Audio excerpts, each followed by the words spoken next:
Alright, before we go into the regularly scheduled movies this week, there's two I also saw that just recently came out on DVD that really don't leave you with a whole lot to say, so I kind of just wanted to throw out something really quick for those. The first one was Once Upon a Time in Venice, the new Bruce Willis movie, where it was from the guys that wrote Cop Out, wrote and directed it. I know. And it was basically, I had really no idea what it was supposed to be, and about an hour in I still didn't. I think it's supposed to be some kind of comedy noir thing, like slash noir thing, where it's like, he's like the private investigator type, and they kind of play up, basically what it comes down to is, his dog ends up kidnapped, and he has to go find it. And because, you know, the whole pets driving an action-themed plot is so popular now. Thank you, John Wick. And you got, like, Jason Momoa playing the bad guy, and you got John Goodman in here. I was a little concerned about John Goodman at first, because when I first saw that he was second in the credits, it was like, I wonder if he has a really awesome part in this, being second credited to Bruce Willis. Not that Bruce Willis is the man he once was in movies, but I had a hope. And then he ends up just kind of being the best friend character, but he does still bring something to it. So I did like that. But then, what really does this movie in is just how poorly made it is. There's a moment when, once again, I know Bruce Willis is not the man he used to be, but as far as movies go, but the thing here is that it's one of those cases where he has a very obvious stunt double through the entire movie. Like, in one of the very first scenes, he gets thrown against a wall and goes to the floor, and we get, like, a clear shot of his stunt double's face as this happens. This is not on purpose, either. And then he gets on a skateboard, nude, and he has a very long kind of Bart Simpson thing here, where he just goes through, like, the whole city nude skateboarding, and it's like, not that we need to see Bruce Willis's dick more than we already have, but it's like, it's just so abundantly clear that every time we get a shot of this skateboarder, it's followed by a shot of Willis just clearly kind of standing there, and the camera shows, like, from here up, and it's like, Bruce Willis never stepped on a skateboard the entire shoot of this movie, I guarantee. And it's just also painfully obvious, and it's not very funny, and even though it seems to be trying to be a comedy for some reason. And the main thing to do with that is the fact that our narrator and person in the story here is Thomas Middleditch, who is, his character is so out of place in this movie, and adding in, like he's in some kind of sitcom or something right in the middle of this movie that's trying to be a comedy slash crime thing. And it's painfully unfunny and completely out of place, and it all just kind of adds up to nothing. The ending is, I'm still flabbergasted by this ending. I have no idea what direction it was going. It's like it just stopped. And then there was, every now and then faces pop up that just show you where the sense of humor is, like Ken Davician from Borat is on a beach, not wearing a whole lot. Hilarious. David Arquette shows up. I don't even think he's credited. He, like, walks by, says that Taylor Swift revived the music industry, and then he's gone. And it's like the other characters know him, but we don't really know anything about him, and we never see him again. I don't know what the fuck this movie is. So, yeah, that's it. That's all that movie left me with. I don't know what the fuck it is, what it was trying to do, nothing. And Thomas Middleditch was just constantly making it worse by being a character that seems like he's in a totally different movie altogether.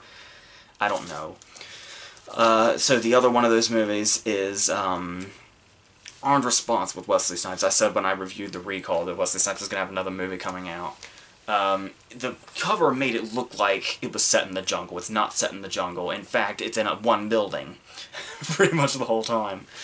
And when it starts off, we hear, like, we're not really sure what the threat is, but off-screen we hear screaming and, like, crunching noises, like it's going to be a monster or something, and this whole team has been wiped out. So Wesley Snipes and Anne Heche and their group have to come out here, and basically they spend the entire first half hour of the movie just gathering up bodies with no suspense. The movie's only an hour and a half. That's like the first third of it. It's just them gathering the bodies of the other team, and thinking, oh, wow, this is messed up.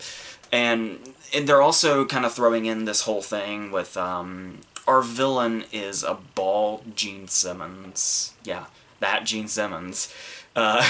He's this dude who they're interrogating, and they can, like, read his mind through his sweat? I don't know. I have no idea. So, and then they try to do, it's basically like Supernova. Remember Supernova with James Spader? Basically Supernova with Gene Simmons and Peter Facinelli's part. We all remember how good Supernova was, right? So, it's basically that, and then from then on, after that first half hour, the rest of the hour is just people getting vaguely killed in gruesome ways. There's one point in this movie where a dude has been killed, and his entire brain is on the outside of his head. And they crouch down and they're screaming his name at him like he's gonna wake up. This is, once again, this is supposed to be serious, by the way. This is not a tongue-in-cheek thing whatsoever. And then eventually, like, the walls start growing arms and kill people. I'm really not quite sure what the threat in this movie is. It's Gene Simmons and the walls. I really don't know. And it's just got a whole bunch of, you know, as far as characters go, it's just that laughable macho bullshit. They try to give the main character, who is apparently not Wesley Snipes or Anne Heche, this guy, this very convoluted backstory, like, the tragic backstory that, like, supposedly drives him. And this is the opening scene, and he's, like, teaching his daughter how to ride a bike, but she accidentally goes over a hill that leads onto a highway. And it's like, she doesn't turn her bike over, she doesn't hit the brakes, even though he's screaming, hit the brakes, hit the brakes. She's just screaming, I can't stop, and goes into the road, and apparently dies. And that's his backstory. After that first scene, that has nothing to do with anything ever again. I don't even think they brought it up again. It was just, oh, well, we give him a tragic backstory, that must make his character mean something. He doesn't even seem to react to this. It doesn't seem to drive anything whatsoever. So, this is just fucking dumb. It has some somewhat effective gore in it. But for the most part, it's just an absolute waste of time. But I mean, if you want to watch it just to see, like, if what I've just said just it has you morbidly curious, at least wait for TV or Netflix or something. Even the $1.50 in Redbox is not worth it. So just that's just I don't fucking, so yeah, that's, I don't know. I didn't feel that was worthy of entire reviews, like, officially, so I just put that here at the front. Okay, now into the 4 we're going into this week. We have 2 movies from the movie theater, 1 from Redbox, 1 from Netflix. So here we go. We're going to start with The Foreigner, which is the first Jackie Chan movie that I think has gone mainstream, like really mainstream, in quite some time. His movies still seem to be doing great business everywhere else, particularly China, but they kind of stopped coming around here around the time I think The Medallion came out. Okay, I see why. And Forbidden Kingdom. Okay, I think I see why his movies stopped coming around here after a while. But he's gone super, super serious now for this movie. Which brings us, the reason I really wanted to see it was just this combination of, we got Jackie Chan, we got Pierce Brosnan as the bad guy, and we got Martin Campbell directing, and it's like a revenge thing. So I thought that was a really cool setup. And yeah, the movie does deliver on it. It kind of sets itself up like it's going to be, it's very much the Taken setup, only the daughter dies instead of getting kidnapped. When it's like, he seems very normal and very much a family man, but then he's actually got all this damn training and all this shit that he's capable of. And he just really, he notices Pierce Brosnan on the TV one day on the news after the bombing that kills his daughter, and realizes that Pierce Brosnan once had ties to the group that's supposedly responsible for this, so he's going to try to get names, even though Brosnan claims he hasn't had ties with these people for 30 plus years, but Jackie Chan becomes absolutely convinced that Pierce Brosnan is his man when it comes to seeking out the people responsible for this, and he's going to go through every measure, if it includes going fucking Rambo in the woods, in the most Jackie Chan way possible, to figure all this out. And the really great thing here is what Jackie Chan is doing. Now, obviously, Jackie Chan's always been a very likable presence, and in like his American comedies. But then you go back and you go to like Drunken Master and stuff like that, and his movies were still like in that R-rated territory, but they were still kind of his light style. But here he just goes really, really dark, like to really dark places in his mind. You can tell because Like, you go back, we kind of learned, in of all things, The Karate Kid with Jaden Smith, that he could really do stuff like this, and like that scene. I haven't seen The Karate Kid since the theater over 7 years ago, and I still vividly remember that car scene, because it just took me by surprise to see Jackie Chan so emotive, because he's usually just doing the action comedy thing, and then in this movie he gets to devote like his whole character to that. Like, he still gets to do a few high-flying scenes every now and then, but for the most part this is a strictly dramatic performance. Just as much in the physical department, if not more so. And the great thing that he's able to do here is that normally this would be a problem in a movie like this, because his entire emotional drive here comes from his daughter's death that we witness in like the very first scene. So you think, oh, well, there's not a whole lot of emotional investment because we barely saw them interact before she died. We had one scene of them talking. It was basically just about her damn prom date or something. And then she just went in the building and blew up. But it's like, when you see his expressions and the way he looks, it's like, you can just tell this is a guy that has been worn down by tragedy, very recent tragedy, and the way he plays that so convincingly, it's like, you didn't need to see him and his daughter have a whole bunch of backstory and a whole lot of dialogue and show their love and all that, because you can see how her death affects him immediately and through the rest of the movie, and that says everything scenes like that would have, just by the way he looks and expresses. So that was a really big asset to this movie, that he was able to pull that off well. And the funny thing here is that this is like, and obviously he plays up like, we learn later he's the kind of guy that's felt this pain before. Like, he's not really new to this kind of thing, so the way it was almost like an old monster coming back or something. Kind of like the way I was describing Jeremy Renner's performance in Wind River, which I loved. And the great thing about that is he does it with so little dialogue, because it seems like 85% of the dialogue in this movie goes to Pierce Brosnan. Like, this is pretty much, even though Jackie Chan gets the headline, like, he's the sole above title credit on the poster, this is like, a lot of this is the Pierce Brosnan show. I was surprised by that. Which is fine, because he's so good in it. He has this really, like, he doesn't necessarily play up the bad guy thing too much. Like, he's not, like, cartoonishly bad guyish, but there are many scenes of him yelling, and very many scenes with him, like a lot of scenes with, where he just has this real angry vigor when, like, everything he says, because everything is so, like, down to the line with his situation in this movie and where it's headed. And he's so good in this, obviously reuniting with Martin Campbell after Goldeneye. And yeah, so it actually didn't bother me at all that Pierce Brosnan seemed to have like a lot more screen time and a lot more dialogue, but that's the thing that makes it so impressive, is Jackie Chan and what he brings to this leaves such an impact when he is on screen. You're never forgetting that he's the star of the movie, even when a lot of the focus is on Brosnan's character. It's like he's always lurking around somewhere, and he's definitely building up this big plan throughout the movie.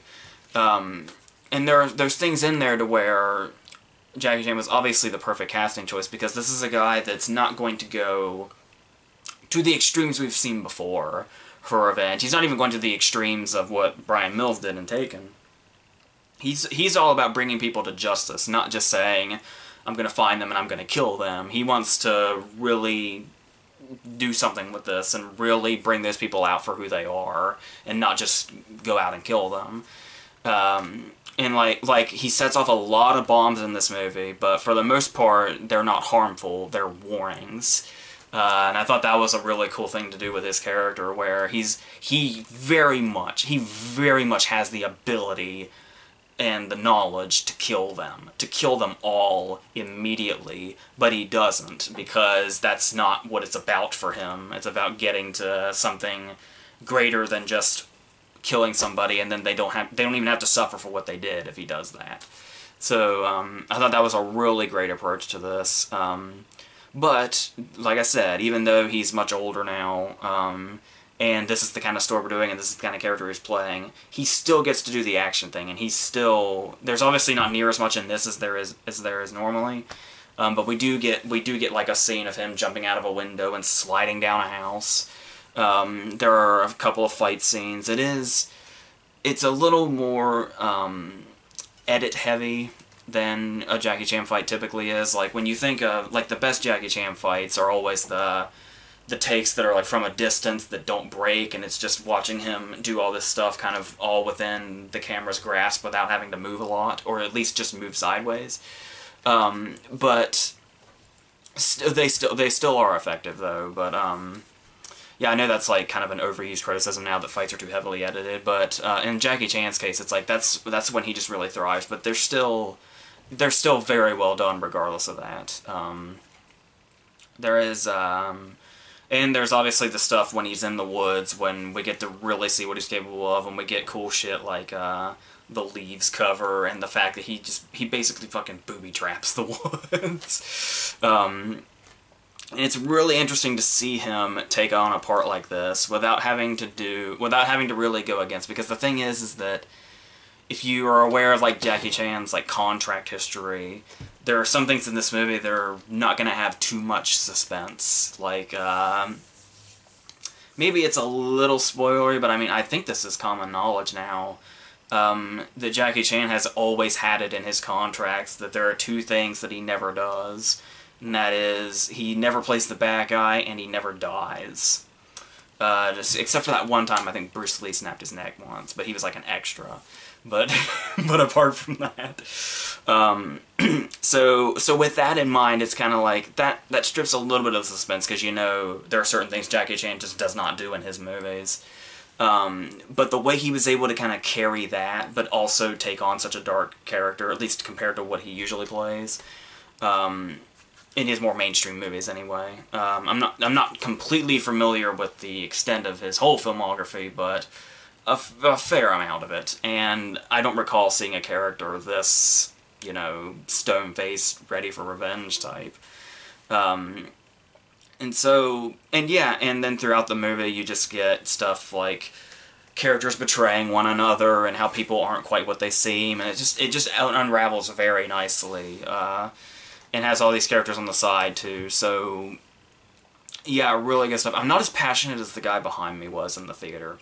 When I heard as they were leaving, there were like 5 of them, and one woman said to the guy, so did you like that? And the guy, like, really proudly proclaimed, that's the best movie I've seen all year. And it's like, it is very good. I don't know if I liked it as much as that guy, but it is very good stuff, especially for the material it is. This could have gone in probably like a really schlocky direction or something, but they handled it very nicely, and it was really cool to see not just Jackie Chan play this part too, but Pierce Brosnan plays such the kind of big bad guy that he was, because he's not, like I said, he's not even particularly, not in, kind of in the way you would think a bad guy would be in this movie. It's a different kind of bad guy, but still, he's he's still in the position he's in, so yes, I did find this overall very satisfying, so that was good.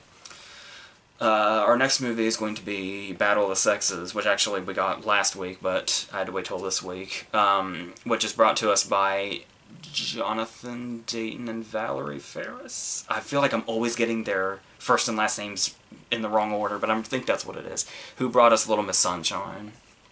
And Ruby Sparks, but most importantly, Little Miss Sunshine.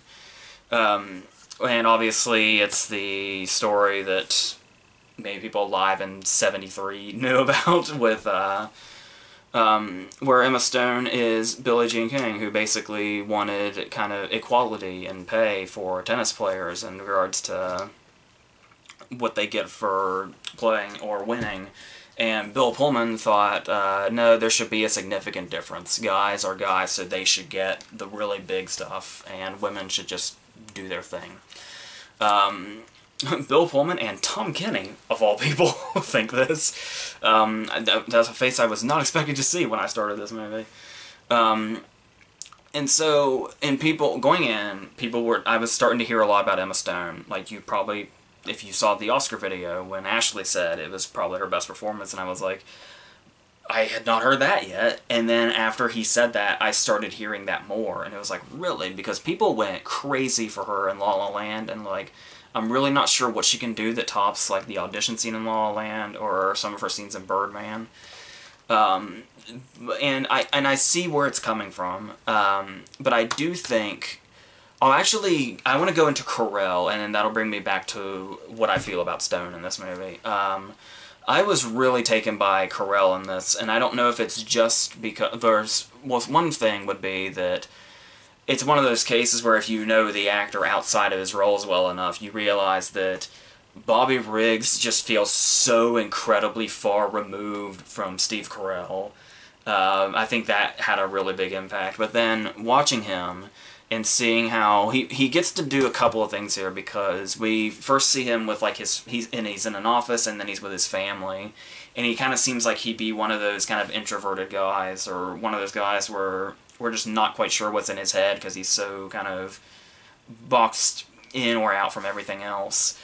And then we see him with his family, and he's just kind of a typical family guy. It's hinted at he may have a gambling problem. Yeah, he most certainly has a gambling problem.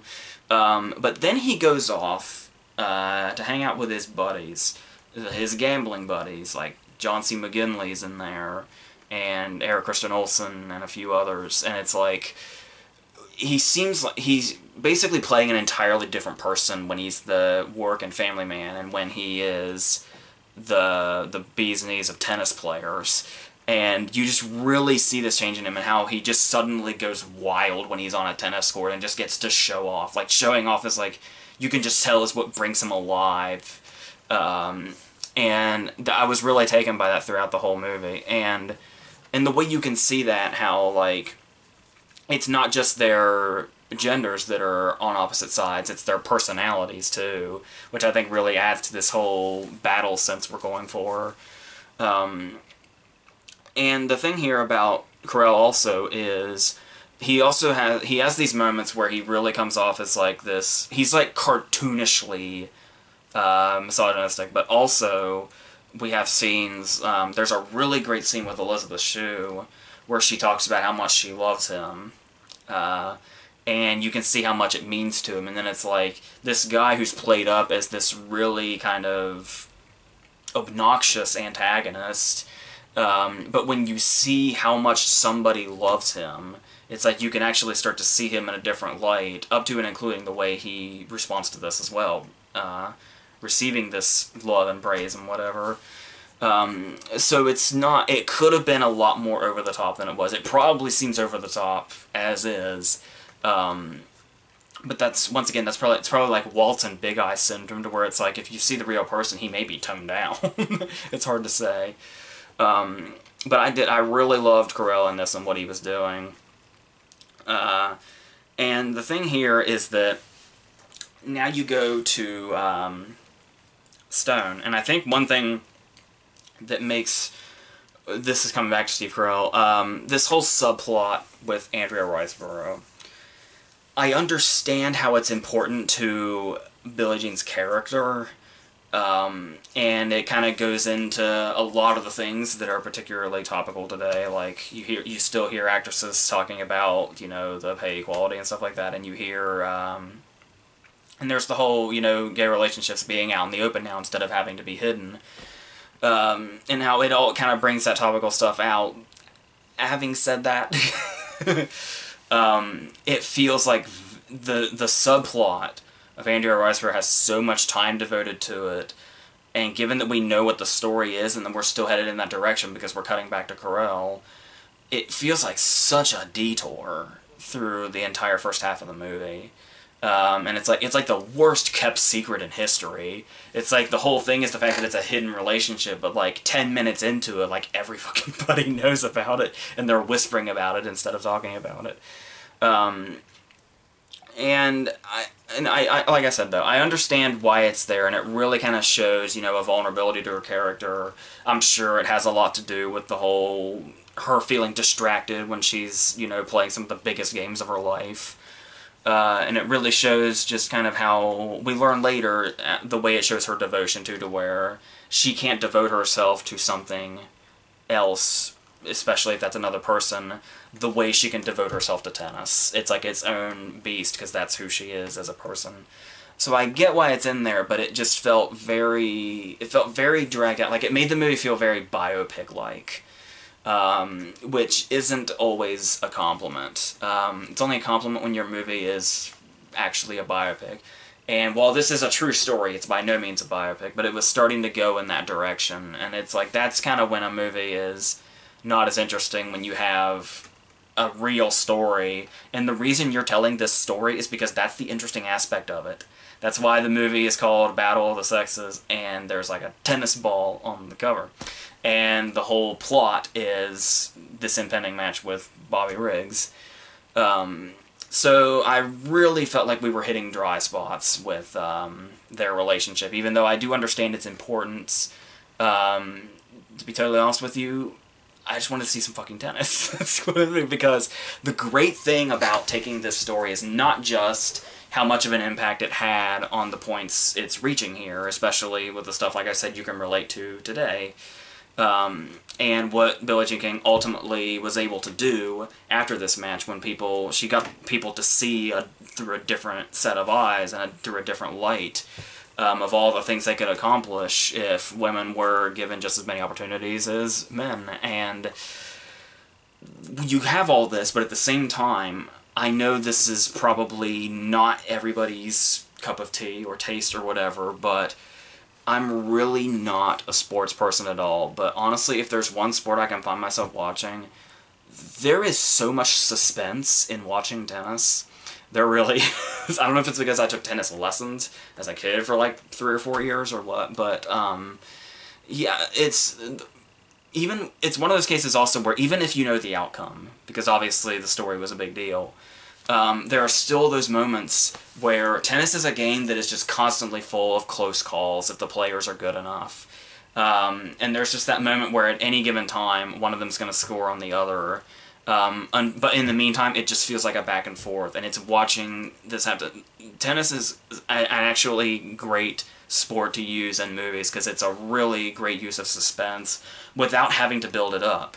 Because you can make it dramatic if you want to. You can make it like the opening scene when we're watching her just hit balls and like fast forward blurry cam. But the thing is that the suspense is in this movie during the match, and it's just shot like a normal tennis match on TV would be. There is nothing, you know, made a really big deal out of. And that's what makes it a really good sport for me. I'm really surprised we don't have more tennis movies. The only one that immediately comes to my mind after this is Wimbledon with Paul Bettany. I guess you could throw Strangers on a Train in there, but there's but you get what I mean. Well, we've also got that movie where Shia LaBeouf's playing McEnroe as well, so that should be interesting. So yeah, it's definitely just as I had imagined. I really like the performances, and I do get why we have to see the certain sides of her and certain sides of him as well.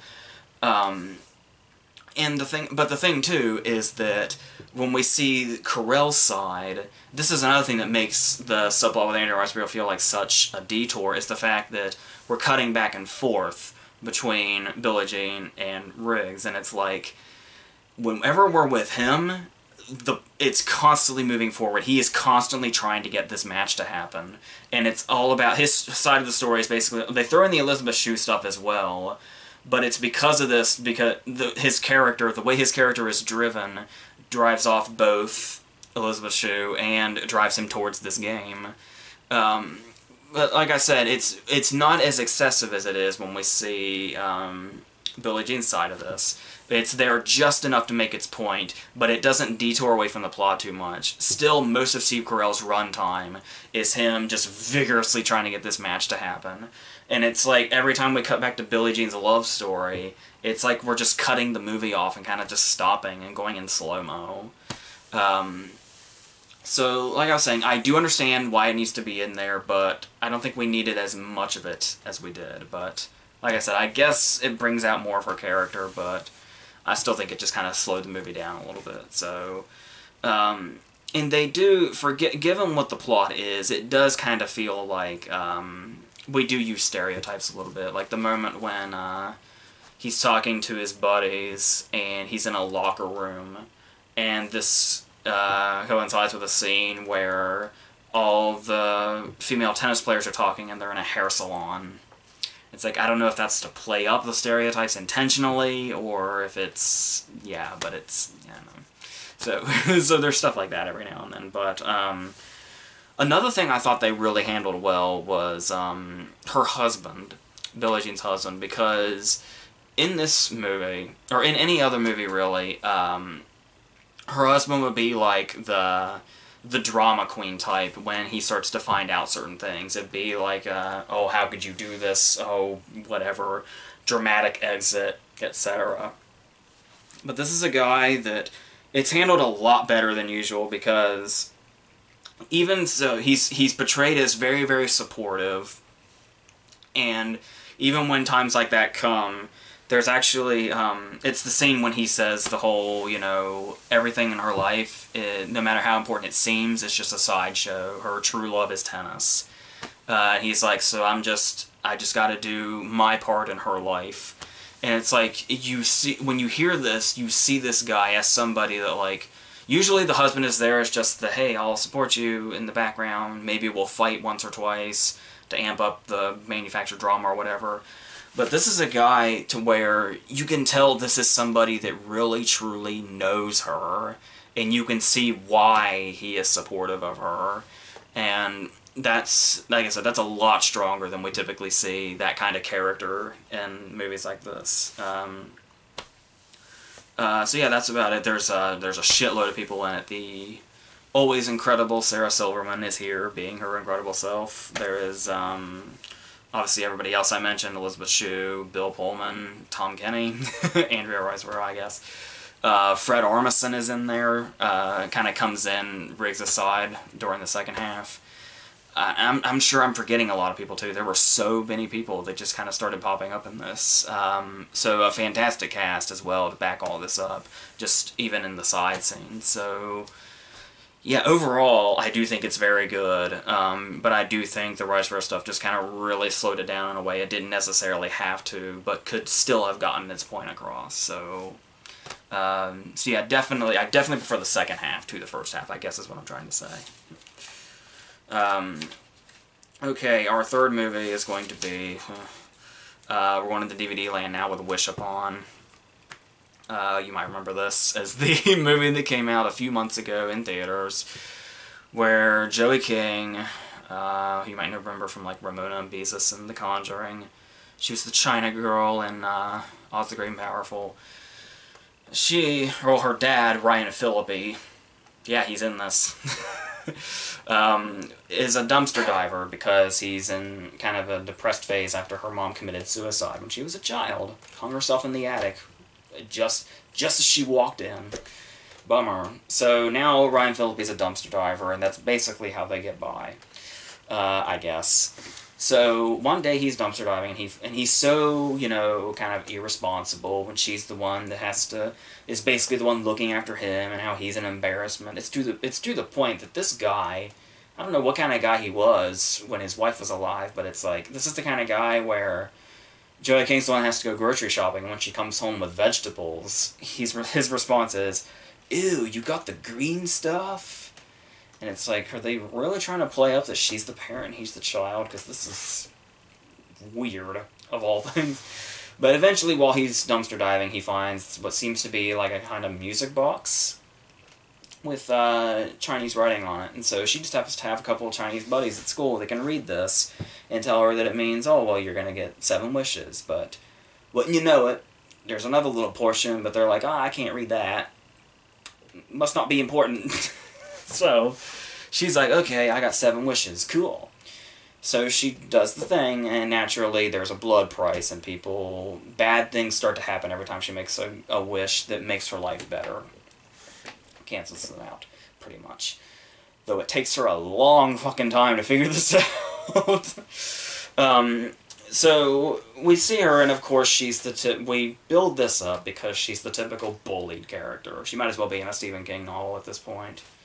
We basically know this. We've seen this story. Obviously, this goes back to the Monkey's Paw, but then they kind of updated it in, you know, young culture with like having the Twisted Claw episode of Are You Afraid of the Dark, or the Be Careful What You Wish For book in Goosebumps. Like, every damn thing has already covered this. And I suppose there's still something to find in this concept, but this movie is not too interested in that. Maybe it was at some point, but after a while they were like, well, this is kind of turning into an Avatar movie, so let's just make it an Avatar movie. So we have her being bullied. And this is a school that apparently works, the whole point of the school is to cause rivalries, because there seems to be no authority here whatsoever. There is a fight they have in the cafeteria. In the cafeteria, where there's usually at least 2 or 3 authority figures hanging around, because all the kids are here at once in this big room outside of class, and they just start a brawl, and it's like a good 5 minutes of them rolling around on the floor, beating the shit out of each other before this ever gets broken up.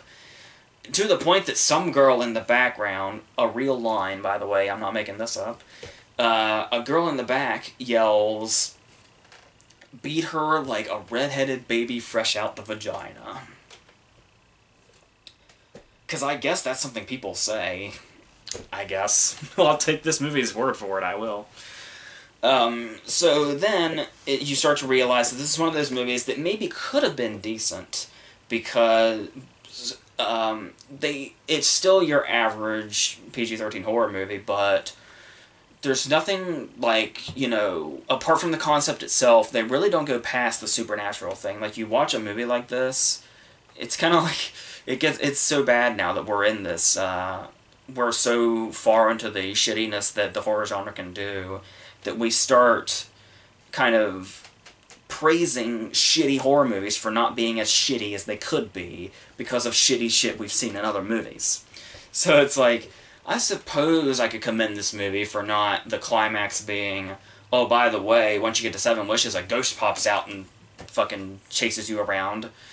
Or there's like some, you know, mythological background to it or something. It's got a history with other victims, but there's really not a lot surrounding it, which is fine. We get a Jerry O'Connell cameo to describe to explain this to us, of all people. And they don't do the jump scare thing. If they do, it's like once or twice. That was kind of surprising. So then, what makes it so bad, really, is it's really just really poorly made. Like, look at the editing in this particular instance, when, obviously we know the concept of, if she makes a wish and it comes true, then something bad's gonna happen. The first one is that she wishes for something, and then the outcome, even though her wish comes true in a good way, her dog gets eaten alive by rats. Yeah. And so we go on to the next one, and here's the thing, she wishes that the popular boy would fall in love with her. And then, sure enough, there's an uncle, like her mom's uncle, that we only met once in passing. And he's gonna be the blood price here. So we have this scene when the guy comes to her locker, and just the way he's, you know, all, you know, ducky on her, we realize, okay, this is her wish coming true, now what's the bad thing? And the bad thing is that her uncle is in the bathtub, hits his head, and fucking dies. But the way they play this scene is, it's the whole, hey, this guy's falling in love with me, oh, this wish is coming true. And they cut it off right in the middle to cut to the uncle. And then we think the scene has changed entirely, and then just as this happens, we cut back to that scene that we thought was over. And this is the way this scene plays out, and it's like, okay, well, I understand what you're trying to do. Okay? I do. The whole, we now, even though usually the blood price comes way after, in this particular case it's going to be simultaneous, I guess.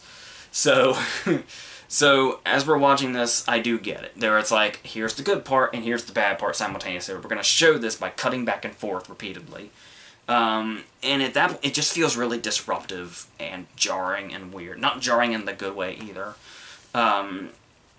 And then we go on, and there's also the Cheryl and Finn death scene with the garbage disposal.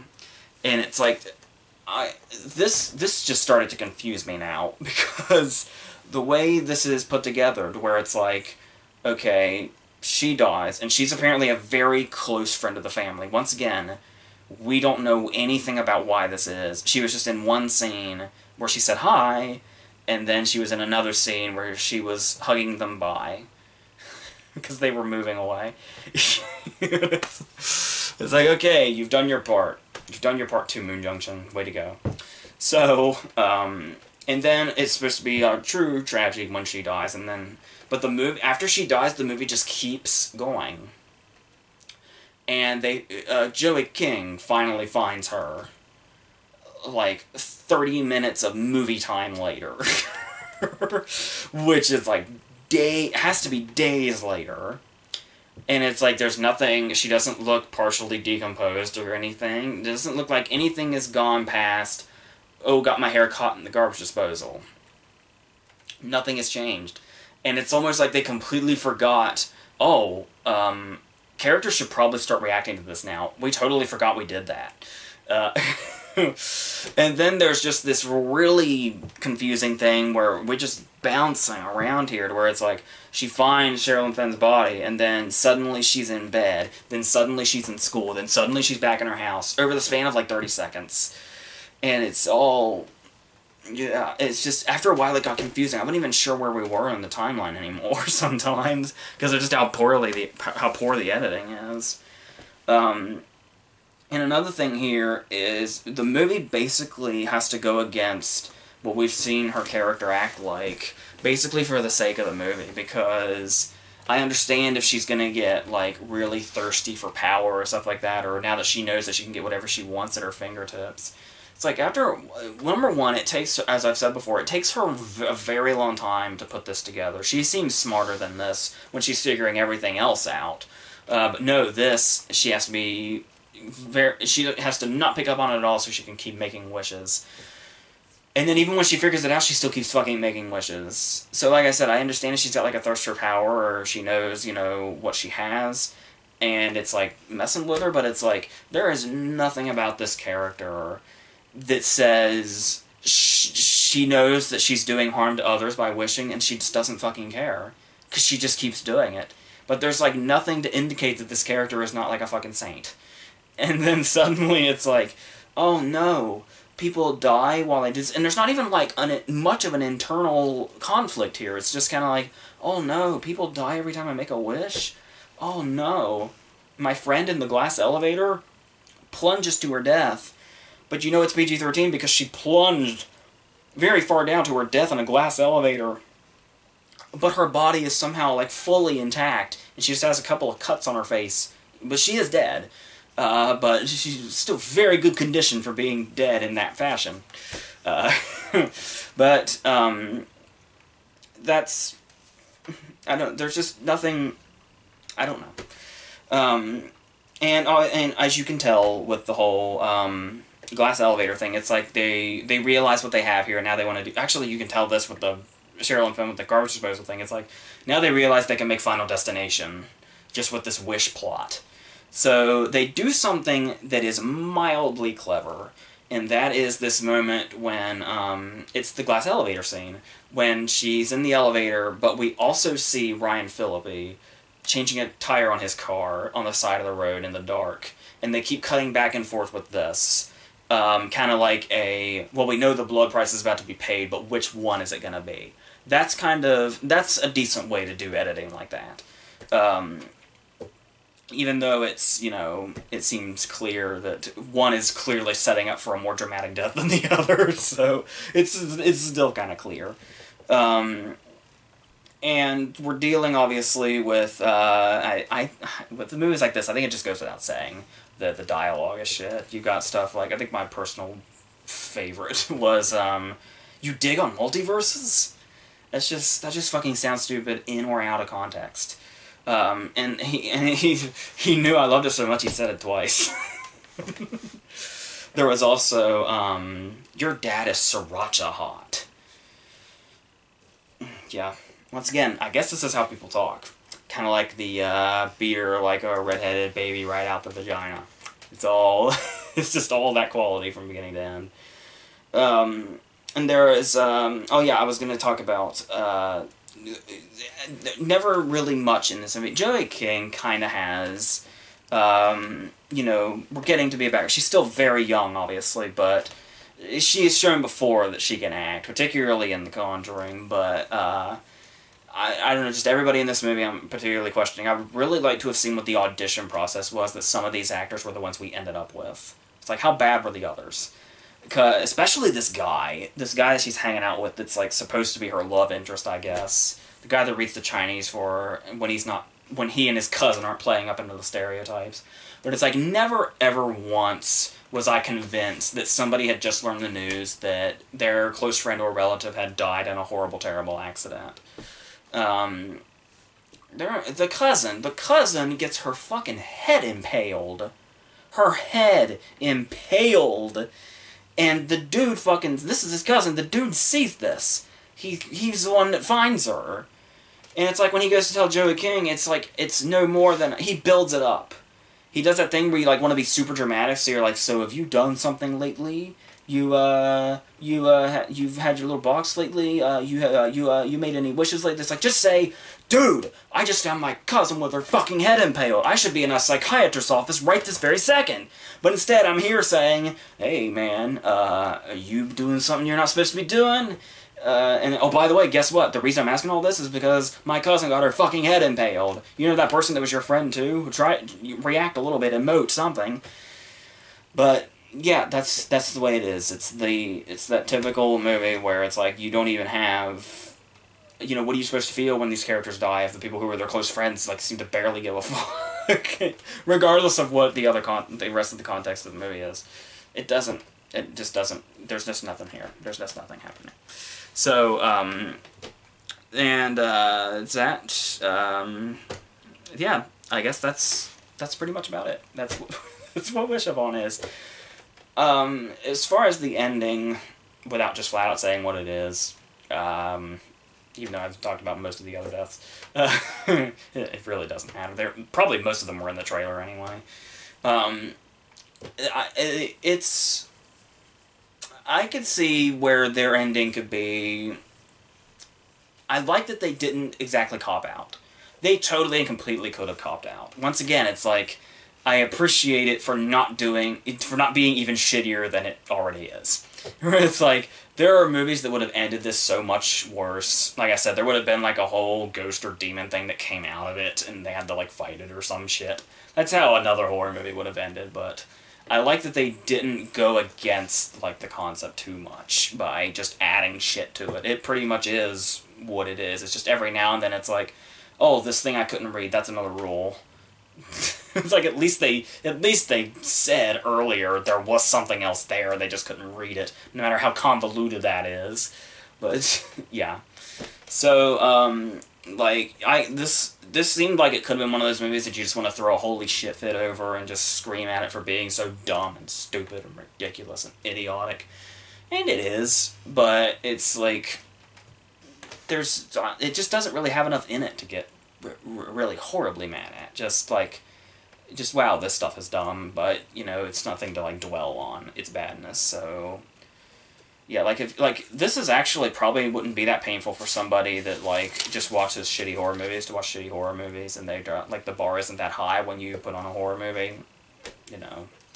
But it's not very good, I'm just telling you, as I'm sure many other people have, so. Yeah, now we're going to go in a totally different direction. Our last movie is going to be The Meyerowitz Stories, new and selected. Noah Baumbach's Netflix movie starring Dustin Hoffman, Adam Sandler, and Ben Stiller, among many others, like Emma Thompson. And it's very much a Noah Baumbach movie. It's one of those movies that just really strives on how it's, or thrives, excuse me, thrives on how making characters as real as they are, making these characters that you feel like you know in real life or have been related to in real life. And you have just a great ensemble here, kind of doing all these different... It's one family story, but we're kind of coming from different directions with each character. And it all kind of centers around Dustin Hoffman's character here, the dad character. And so we have... And they also, there's a sister in this as well, who is, I believe it was Julianne Nicholson. She wasn't quite as attractive as she usually looks, so I was kind of questioning it the whole movie. It's like, is that her? So the thing here is, we start off with Sandler, and here's the thing, is that I saw one still of this movie. It was the canned still, and it was the picture of Stiller and Hoffman at the restaurant. So when I just saw that, that's all I saw. I was under the impression that, like, Hoffman and Stiller were the co-leads in this, and Sandler was a supporting player. But, no, they're kind of all three leading this in their own way. Stiller comes in pretty late, but once he's here, he's a presence throughout. And yeah, I was hearing a lot of praise ever since it got a standing ovation at Cannes. And I guess ever since then, people have been building up, like, this is one of those Adam Sandler performances. Because we were talking about how he's had a lot of chances to have those big moments he had, like with working with Paul Thomas Anderson in Punch Drunk Love, which ended up being one of his best performances, if not his best. And then it was like, he just needs to find a director. It's like, he tried again with Spanglish with James L. Brooks, and it's like, if he tried, it was fine. And then you bring in these serious directors, and you're like, oh, he's going to work with Tom McCarthy, and we got The Cobbler. And then that same year it was like, oh, he's going to work with Jason Reitman, this is it. And then it was Men, Women, and Children. And then you're like, oh shit, even the great directors can't save him anymore. If you still want to call Jason Reitman that. Sorry. And so finally it was like, okay, we got Sandler in a Baumbach movie. How are we going to work? Okay, obviously for me, the worst case scenario would have been Francis Ha. But thankfully, that is not the case here. Francis Ha seemed to be just one, where he made like one of my most hated movies of the past decade. But every other movie of his I like and or love. And so it was like, if we can at least get, we don't have to be as good as The Squid and the Whale, which is his peak, but if we can be, you know, somewhere, we'll be okay. Like in, like While We're Young, if we can at least get there, we'll be okay. It is better than While We're Young, which is a movie I like. Obviously not as good as Squid and the Whale, or I really like Mr. Jealousy as well. So, the one I often forget about, Kicking and Screaming, all those. Greenberg. There's actually not just Stiller's presence, there feels like a lot of Greenberg in this. Like, it feels like it's kind of on the level of that. So it really just depends on how you felt about Greenberg, I think. They handle emotion so differently, but I mean, just kind of their general feels, and there's a particular scene when, it's that scene when they're in the restaurant with him and Stiller, and Hoffman is starting to get irate because there's this fucko at the other table who's setting all his shit on Hoffman's table, because that's where he moves it. And he's like, this guy, that is so brazen. And then it's like, this feels like such a scene out of Greenberg. And then, but we go on, and it really becomes about halfway through, Hoffman becomes bedridden in the hospital. And then it's all about how the family takes to this. With the first half of the movie being how they handle... And basically what it comes down to is Hoffman is a handful, and he wasn't the best dad. And it's basically them coming to terms with that throughout the movie, in some very real and emotional scenes. While also branching off into other things that may not always add up and may feel somewhat tacked on. There's like a whole story when he hangs out with this art dealer, Judd Hirsch, and Sandler like has a thing for Judd Hirsch's daughter, and it's basically like a whole romantic arc for Sandler's character that literally takes place in 2 scenes. Since I just watched the movie, I still can't quite figure out if it's impressive they made an entire romantic arc with this character only being in 2 scenes, or if it just makes it feel really tacked on. Knowing with Baumbach's work, it could really be either one.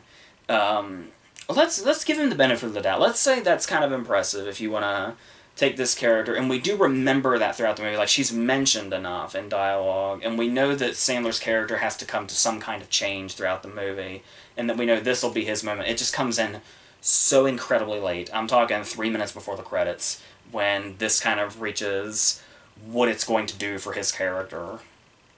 So, whichever direction that might be. And so... yeah, so that does kind of work more, as you can see in retrospect, than it does watching it. But then we have Stiller here. Obviously, Sandler's getting a lot of acclaim. That may have something to do with the fact that, you know, he's not been on a hot streak for a long time. And when he does do performances like this, it's like they stand out. Like Punch Drunk Love was 2002. People like to point out Rain Over Me. I thought Rain Over Me was just Oscar bait bullshit, personally. But I know I'm not usually as dismissive of something like that, but Rain Over Me just felt really false to me. But not to say he didn't bring it, or didn't try, of course, but, and obviously, we've got funny people he's very good in, but it's like, these performances come along so rarely for him, but when they do, they really hit hard. I feel like that may have, because he still does his yelling thing. I'm interested to see how people react to that, to where it's like, he's still doing it, but he's obviously playing it in, when he yells as his comedy characters is a little different than when he yells here. This is still a comedic character, but the way he screams in frustration, it's a different kind of, it's the same Sandler scream and yell, but it feels like it's such a different context with this character, because he's put in such real life frustrating situations, Noah Baumbach frustrating situations, you know. And then there's also some very great scenes, some very tender scenes. Towards the beginning, the scene where he plays piano and sings with his daughter is just wonderful. A fantastic scene. Probably his best scene in the movie. And he's got so many other scenes that could fit that bill after this. Especially after Hoffman's in the hospital and Stiller comes into it. But yeah, we build up Sandler here. And obviously, Hoffman did just about what I thought he would. He really makes this character... We can totally see him as the father figure, but at the same time, we can also see him the way his children see him, to where it's like, well, this guy is kind of an asshole too, and I could totally see where they probably feel like neglected and not as loved by this guy, and we're kind of, you know, striving for his attention and approval, and then when they grow up, they realize, wow, I was really stressing to get the approval of a dude that's just an irritating person.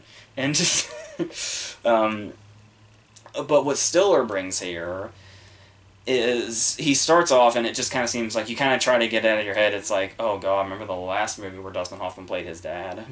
But then you look at it and you realize that you can kind of tell how much experience they already have working together. It already feels like a lived-in relationship here, which is a big strength. And then just as it goes, but the thing is that you can really sense, like when Hoffman's talking to Sandler in the scenes before this, there is a consistent back and forth between them. Like, they do understand each other, even if Sandler does have some held back aggression towards him. But it's something so different in the Hoffman and Stiller scenes, when, like, they're so distanced from each other, they're talking to each other back and forth, and not even having the same conversation. And it's like Stiller will say one thing, and Hoffman's response is, at the party I met Sigourney Weaver. And I said, hi, Sigourney, and she said, hi back. He repeats that story like 3 times. And you can really sense that. And then as it goes on, Stiller's the one that gets like the really big emotional scene, and it really works. And it's one of those cases to where it's like, some people might have trouble figuring out if it's supposed to be taken seriously or not, given the context and the fact that it's Ben Stiller. But it is a real... whichever one it's supposed to be, it's still a really powerful scene. And the way kind of Sandler has his back, and it just feels like it really starts to feel like all these close relationships. And like I said, the subject matter is very, very close to something that my family was going through earlier this year. So it just had this really eerie way about it, where like everything just felt really even more surreal than it probably would have had that not been the case. But I say the same thing about how much The Squid and the Whale is so incredibly real about its subject matter, and how anybody can watch that movie and think, there are so many things in this movie that feel so familiar. It's like Noah Baumbach can just go right into your memories and put them on a screen. And just know your exact feelings and put them there. And it's like, you feel like you're a unique person until you watch a Noah Baumbach movie, and then you're like, wow, this is what everybody feels. And it's like, oh, but at the same time, that's a good thing, because just the way he's able to put that out there, to put like what you're feeling on a movie screen and still have it come back to you in that same form, is something that he's really, really good at. So that's great. And of course, we're talking about like he's done a couple movies with Stiller now, and he brings in regulars every now and then. Adam Driver, I did not know was in this. I was so ecstatic when I saw him. It's one scene. It's Stiller's introduction scene. It was like, oh man, I have a bad feeling this is his only scene. I just have a really bad feeling it's his only scene. I'm going to bask in this while I can. And it's a great few minutes. He doesn't have a whole lot to do, but just his expressions and the way he goes back and forth with Stiller, I'll take all the Adam Driver I can get. So that was great. And so yeah, and there's also this whole thing with Sandler's daughter. Like I said, I do love the scene like when they're playing the piano, and that's great. But then after a while, the daughter kind of starts to branch off into her own thing. That's something that definitely felt tacked on, and that's something I really felt like was a direction we didn't need to go in, because we do kind of have a surprise hit in towards the movie, towards the end of the middle, I guess, when we realize how emotional this situation makes his daughter. And it's emotion we don't really expect to see out of her from how we've seen her throughout the movie. And so it's like, I think if we had kind of made her a bigger deal prior to this, and that was a big moment, and I get it, like if that was the payoff to this character, but it feels like this scene at the middle, like the end of the middle, where she like breaks down, feels like it should be the end of this character, and apparently the movie thinks it's the start of it, because then suddenly after that we want to branch off into her life, and it just kind of feels like, this movie is almost 2 hours, what are you doing? This doesn't matter.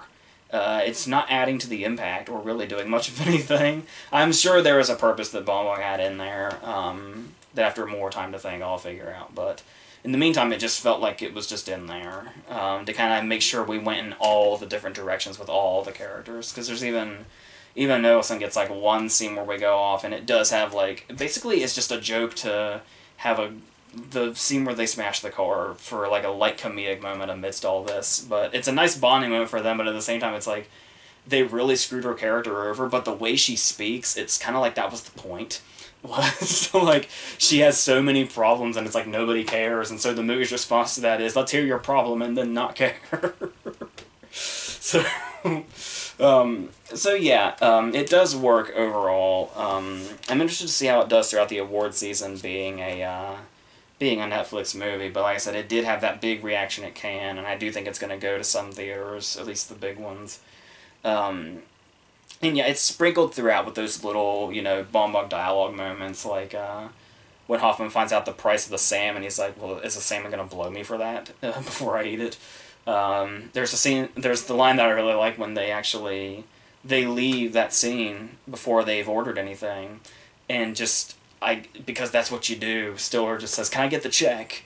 And it's like, well, we didn't order anything. just little laughs like that in there, so... Yeah, it's definitely not on par with his absolute best, but it's on par with his very good movies, I'd say. So, yeah, so in that Greenberg, Mr. Jealousy territory, I had to watch Greenberg a couple of times before I appreciated it, and get more into his filmography before I did, but yeah, so basically seek out all his movies that aren't Francis Ha, and you'll have a very good time. So, and you'll have some very real self-exploratory experiences and stuff like that. So yeah, so that's it for this week. Next week, I have no idea. That firefighter movie with Brolin and like a couple other things I don't really remember. I don't even know which one I'm gonna see, so I'll try to get that figured out. And then we're gonna continue versus. We have a few more of those. So yeah, that's